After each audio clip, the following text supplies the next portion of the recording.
Impress her friends. That's what we've come to. You got to make sure her friends are impressed. Not only your lady, but her friends got to be like mad about what you got her. What did he get you for Valentine's Day? Do it. 1 dozen romantic rainbow roses and a free glass vase from my friends at Pro Flowers for just $19.99. What? Yeah, $19.99. And for my listeners, double the roses for $10. Let me tell you something. 24 roses. 24 roses for $29? Are you kidding me? That never happens. In a store, that's like $75. Seriously. Enter my code MOHR when you order. That's what you got to do. Pro Flowers, that's all you got to do. Call Pro Flowers. I'm walking you through this. Call Pro Flowers, 800 Pro Flowers. Mention Mohr, MOHR. Or you can even go to proflowers.com. Click on the microphone in the top right-hand corner and type in Mohr, MOHR. That's proflowers.com. Click on the microphone in the upper right-hand side and type in Mohr, MOHR. Order today. Guaranteed. Check this out. Guaranteed Valentine's Day delivery. You are going to be a hero. That's what we're here for. The wow factor. You know how important it is to impress your lady's friends? Did you even think about that? You got to get her a gift. You can't just get her a card. You got to get her a gift. You got to get her a gift that make her friends go, damn, he's fine, girl. Where did you get these giant strawberries dipped in chocolate? Sherry's Berries. I'm telling you guys, they're incredible. Giant freshly dipped strawberries from Sherry's Berries, starting at $19.99. That is over 40% savings. Go to berries.com, click on the microphone, and type in Mohr. Berries, Berries. And for my listeners, check this out. They put their name on it. Double the berries for just $10 more. Come on. White chocolate, milk chocolate, dark chocolatey goodness, topped with chocolate chips, decorative swizzle, or nuts, 40% off. From my friends at Sherry's Berries. All you got to do is type in the code MOHR, MOHR, when you order. Here's the deal. That's the only way to get this incredible, amazing Valentine's Day delicious deal. Call 866-FRUIT-02, or even better, visit berries.com. Berries, berries.com. Click on the microphone in the top right corner and type in Mohr, MOHR. You are going to be the hit in your home, and her friends are going to be jealous, and it's going to be funny. Go to berries.com, click on the microphone, type in Mohr, MOHR. Don't forget about Valentine's Day. This is the easiest holiday in the world to hit out of the park, and you can do it at Sherry's Berry. This offer ends soon, so order today. Go to berries.com, click on the microphone, type in Mohr, MOHR. I put my name on it. These things are delicious. Put your name on it. Just put your name on it. That's all I say. Be a man or a woman. Put your name on it. Well, I'd like to hear about it, potheads. How the fuck you gonna know how to be great if you don't study greatness? Look at the game change. Donuts. If you want a battle, it's either that you will or you won't. You know, you're not a bad-looking man, Mr. Gals. But you are, Blanche. You are in that chair. There's something wrong with us. Something very, very wrong with us.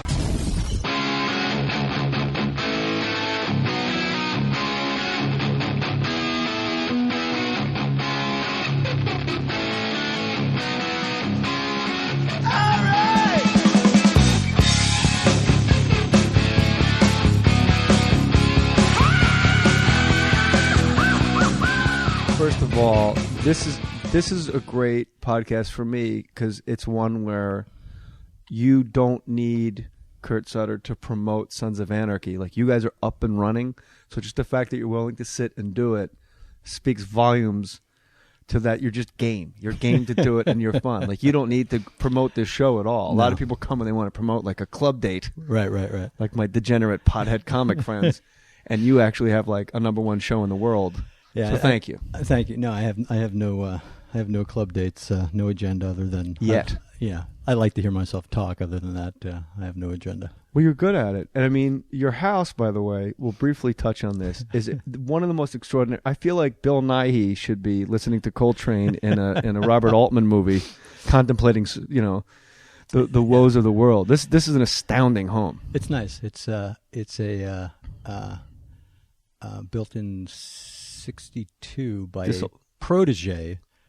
Actually, we can't say protege of Wright. It was one of his minions that actually drew all the drawings that he whipped on a daily basis.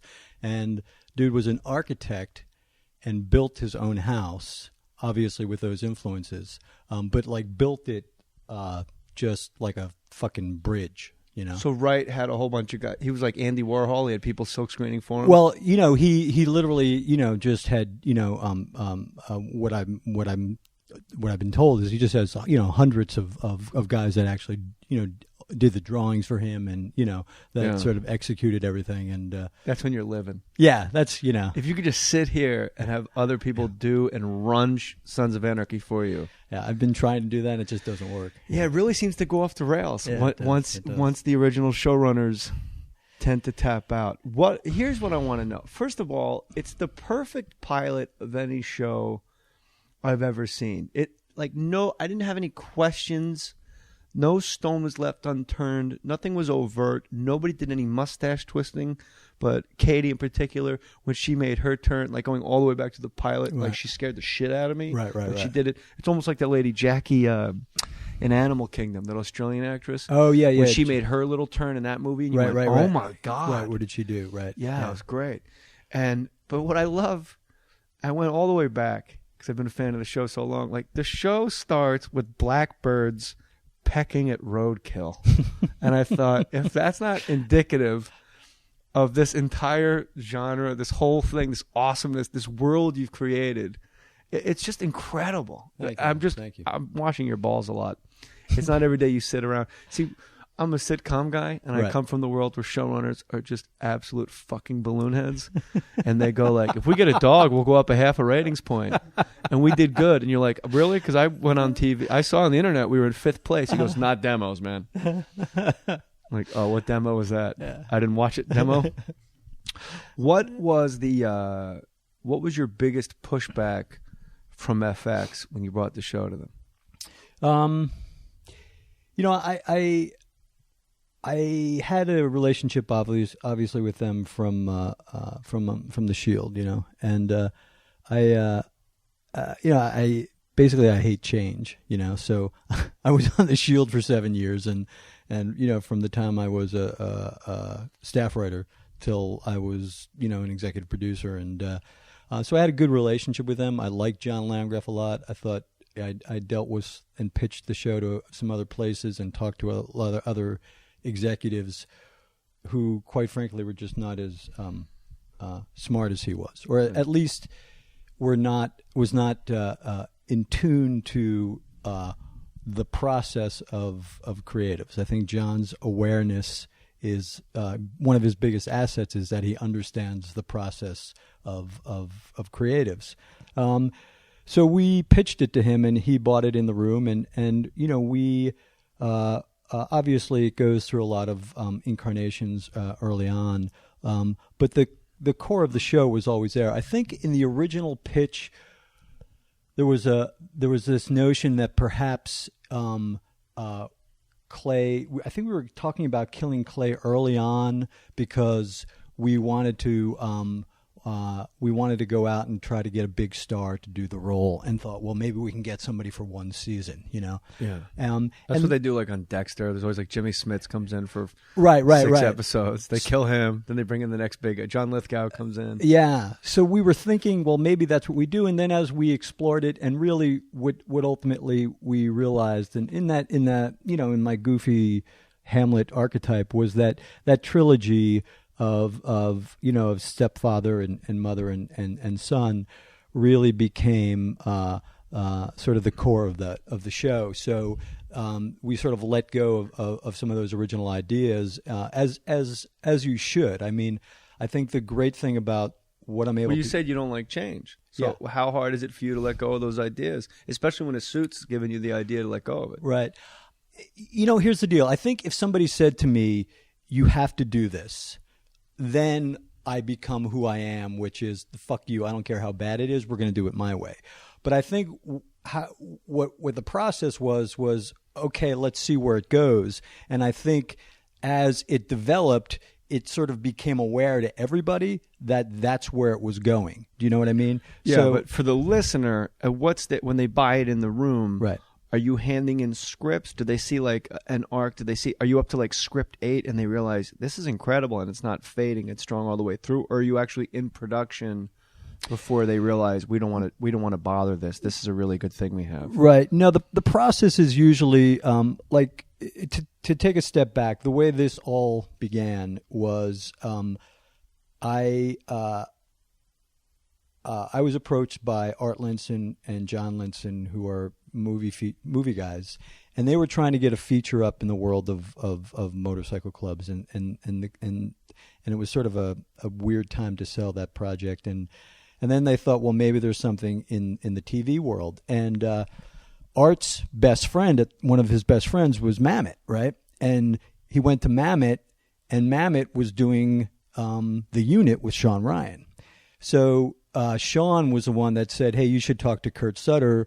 That's sort of in his wheelhouse. He might be able to help you. Right. So then I had lunch with Art and John, and they said, look, we think there's something to be, we think there's a potential drama in the world of motorcycle clubs. They didn't really have, there were no life rights. There was no idea. They just had this sense that, what if we did like a West Coast version of The Sopranos, right? So, I mean, the good thing was that there was nobody saying, this is the story you have to do. The bad thing was that there was nobody saying, this is the story you have to do. So I kind of had to go back, and it was really in the research of motorcycle clubs in general, like in the 40s, when all these guys were sort of coming back from the war. They were war heroes. They were adrenaline junkies. They were having trouble sort of moving into the Eisenhower era of picket fences, a chicken in every pot, the sort of restrictive social formalities that were being put on really everybody. So that's when they began these clubs where they would just get together, put on, ride out and get drunk and basically kick the shit. And what I realized is, in a very short period of time, like 10, 15 years, they went from these dudes who were just riding around on motorcycles having fun to really what the federal government, qualifies as an organized crime syndicate, right? So my thought initially was that first dude that got on a motorcycle and said, let's go have some fucking fun. Like, what does he think about what they ultimately became? Like, that wasn't guns and meth, and then that was the idea for me. Well, that's an interesting character. So that idea, that guy basically became John Teller, and that became the genesis of the show, like that guy.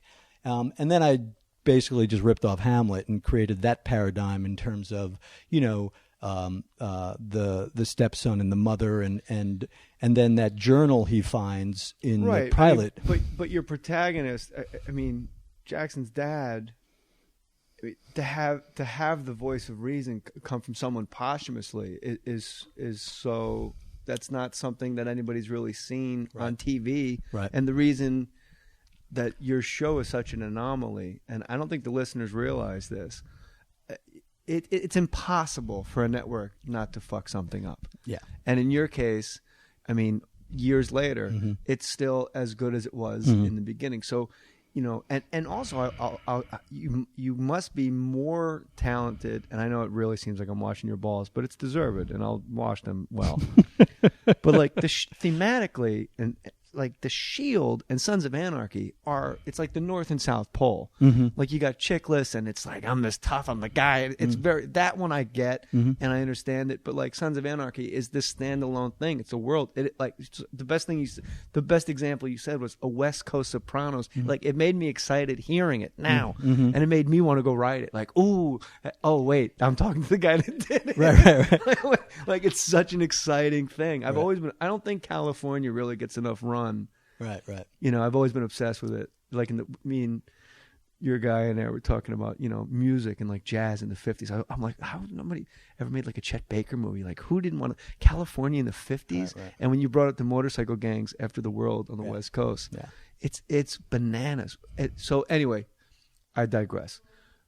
Are you Mametian when you write? Do you need the actors to say it to the word? Is there a reason you write it this way, and just I don't want you coming in here with ideas and this would be funny if I did this? Or are you a guy that gives them sort of a structure, and then if Perlman and these guys and Katie, and if they want to color outside the lines, as long as you get what you want, are you okay with it? I think a little of both, quite honestly. I'm very my writers and I put a lot of time and energy. I usually do page 1 rewrites of all these scripts, and I give a shit. I spend a lot of time making sure